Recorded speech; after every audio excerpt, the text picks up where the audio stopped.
नमस्ते सबैजनालाई स्वागत छ मेरो नयाँ च्यानलमा। आज चाहिँ म भ्लग लिएर आएको छु। आशा छ यहाँहरू सबैजनाले मन पराइदिनुहुन्छ होला र मेरो च्यानललाई पनि सब्स्क्राइब गरिदिनु होला। ल हामी हाइकिङ गर्न आएको हिउँमा। अलिकति हिँड्ने बित्तिकै सास फुल्यो।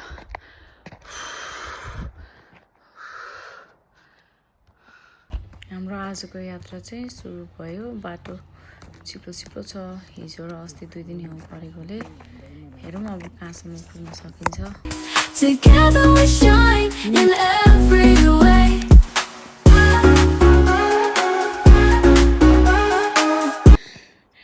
अब चाहिँ हिँड्न नपाइ म थाकेँ। हामी चाहिँ अहिले यो युटा राज्यको सल्ट लेक सिटी भन्ने ठाउँमा हो। यो चाहिँ कस्तो नेपालै जस्तो लाग्छ। सबै डाँडाकाँडा, हिमाल अनि तालहरू, भ्याली छ। एकदमै नेपालमै छु जस्तो फिल हुन्छ यहाँ चाहिँ। बाटो चाहिँ एकदम चिप्लो चिप्लो छ। हेरौँ त्यो पनि कहाँसम्म पुगिन्छ।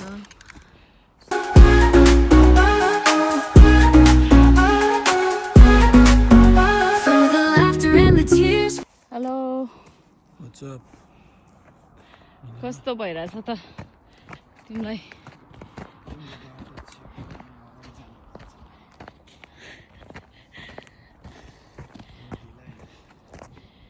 सास फुल्दो रहेछ नि त।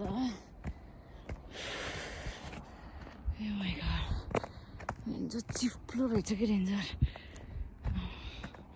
स्टिक ल्याउनु पर्ने रहेछ है।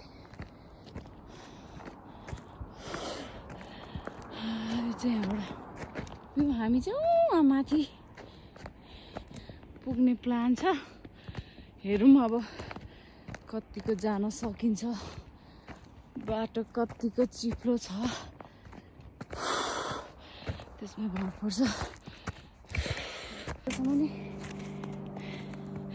यस्तो गाह्रो भइसक्यो। त्यो घाम परेको ठाउँमा चाहिँ अलिकति सजिलो छ। नत्र चाहिँ डेन्जर गाह्रो छ बाटो चाहिँ। त्यो चाहिँ यस्तो ढुङ्गाहरू छ। हाम्रो चाहिँ आज कहाँसम्म पुगिन्छ बाँकी नै छ। पुग्न त माथि जाने प्लान छ तर बाटो हेरेर चाहिँ जान सकिन्छ जस्तो लाग्दैन। हामीहरू चाहिँ यतिकै प्रिपेयरै नभइकन ऱ्यान्डमली आइयो। नत्र मान्छेहरूले चाहिँ एकदम प्रिपेयर भएर गियरहरू लिएर खानेकुरा पानीहरू सबै लिएर आउँछन्। हामी चाहिँ 1 बोतल पानीमा मात्रै आएको।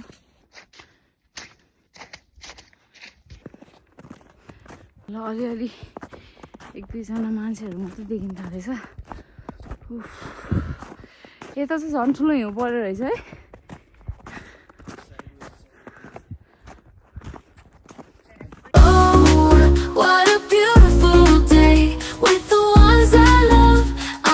अहिले चाहिँ हामी अब लेकमा आइपुग्यौँ। कस्तो भइरहेछ त लेक? कस्तो भइरहेछ? फोटो खिचौँ त एउटा।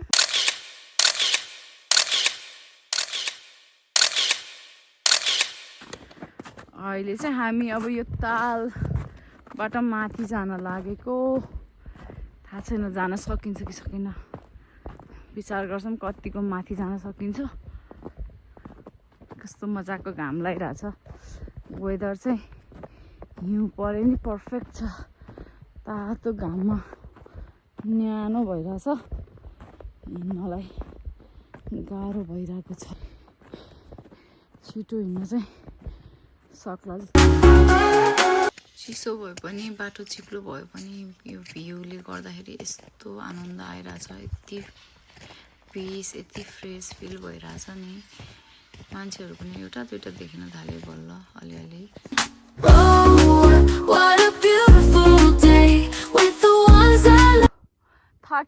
थाकियो। अहिले चाहिँ अब हामी 30 मिनट जस्तो हिँड्यो भने चाहिँ बल्ल पुग्छ होला। तर यो हिउँमा चाहिँ 30 मिनट भनेको लगभग हामीलाई चाहिँ 1 घन्टा जस्तो लाग्न सक्छ त्यही पनि लेट्स सी अझै नि हिम्मत चाहिँ हारेको छैन चिसो भए पनि जस्तो भए पनि हिउँमा हिँड्न अप्ठ्यारै भए पनि जाने प्लान छ हैन अझै गाह्रै भए पनि चिसो भए पनि यो भ्यू देखेर चाहिँ अझै माथि माथि त्यो म्याग्नेटले चाहिँ तानिरहेछ कि यो देखेर चाहिँ यति आनन्द आयो नि स्वर्गमै छु जस्तो फिल भइरहेको थियो एकदम चिप्लो भएर म चाहिँ नराम्रोसँग चिप्लिएँ होइन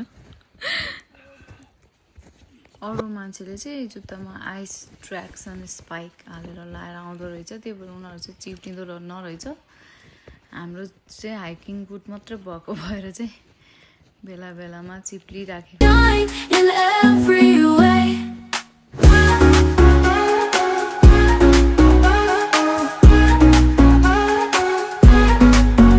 For the laughter and the tears, we'll treasure this through. उकालो बाटो सुरु भएकोले चाहिँ एकदम चिप्लोले हिँड्न अप्ठ्यारो भइरहेको थियो त्यो पनि अब हिँडि नै रहेको थियौँ हिँडेको चाहिँ अलमोस्ट 2.5 घन्टाबाट बढी भइसक्यो अब चाहिँ सक्दिनँ होला भन्ने भइसक्यो खुट्टै चल्नै छोडिसक्यो कि म चाहिँ घरि सक्दिनँ जस्तो भइरहेछ त्यही पनि आफूलाई एकदम बुस्ट गरिरहेको छु ए नदौडी अहिले त जाम हुन्छ देखेको पिक चाहिँ लोन पिक हो हामी चाहिँ अब यसैको निरो जान लागेको हो यहाँनिर उकालो बाटो चाहिँ एकदमै ठाडै उकालो रहेछ होइन अनि चिप्लो पनि बेसरी चिप्लो भइसकेको यस्तो गाह्रो भयो कि लास्टको 10 मिनट चाहिँ एकदमै गाह्रो फर्क्यौँ जस्तो पनि भइरहेको थियो अनि फेरि बुस्ट गर्दै फाइनल्ली पुगियो हामी आइपुगेको त यो फल रहेछ तर फल चाहिँ सबै पुरिएर केही पनि नरहेछ तर पनि ठिकै छ यहाँबाट उता जाने कहाँ आइपुग्यो बुढा हामी चाहिँ आइपुग्यौँ अब आउन चाहिँ आयो फर्किन चाहिँ महाभारत छ माथि त आइरहेछ ए पानी थोरै देखिएछ अब झर्नी पो कसरी हो यस्तो बाटो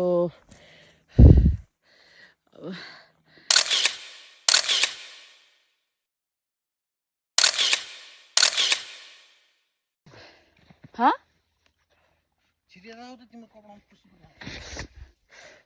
फर्किने पो कसरी हो महाभारत छ महाभारत रहेछ झर्ने कसरी हो अब यस्तो भिडमा ऊ चाहिँ स्की खेलेजै गरेर गयो म चाहिँ कसरी आउने हो म त बसेर आउँछु र चिप्लिँदै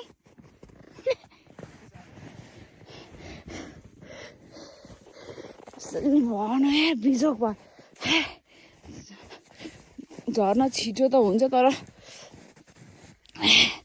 डर लाग्ने हुँदो रहेछ कता ढाड साड जाने हो जस्तो सिधै ओह्रालो छ भागिदो रहेछ यो चाहिँ जन्नत हो जन्नत स्वर्ग यति देख्नको लागि हामी 2.5 घन्टा होइन ओ ढाड नसर्कियो हुन्थ्यो सर स्की खेले चाहिँ भयो नि त मेरो जुत्ता त है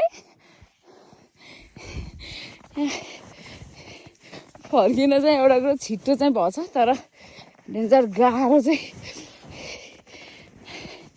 चिप्लिँदो रहेछ फर्किँदा हामीले चाहिँ प्रिपेयर भएर आएन त्यही भएर अलिकति अप्ठ्यारो भएछ यहाँ मान्छेहरूले चाहिँ अर्को जुत्ता लगाएर आउँछ Oh my God.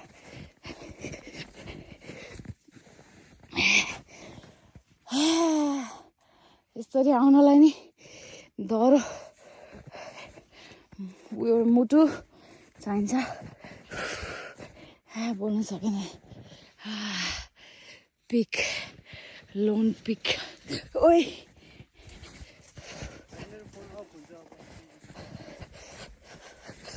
ओ यो लौरोले सपोर्ट गरेको हो कि होइन कि थाहै भएन है त्यो मान्छेलाई हामीले यहाँ भेटेको कि कहाँ हो अझै तल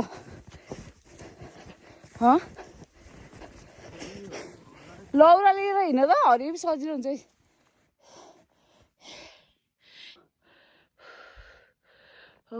माथिबाट आयो अझै उहाँ तल जानु छ सन्जय चाहिँ गइसक्नु भयो म चाहिँ कसरी पुग्ने हो हामी दुवैजनाको फोन डेड भएर चाहिँ अब यो भिडियो चाहिँ यहाँ एन्ड गर्नुपर्ने हुन्छ हाम्रो च्यानल एडभेन्चर सिकरलाई चाहिँ लाइक कमेन्ट सब्सक्राइब सेयर गरिदिनु होला थ्याङ्क यू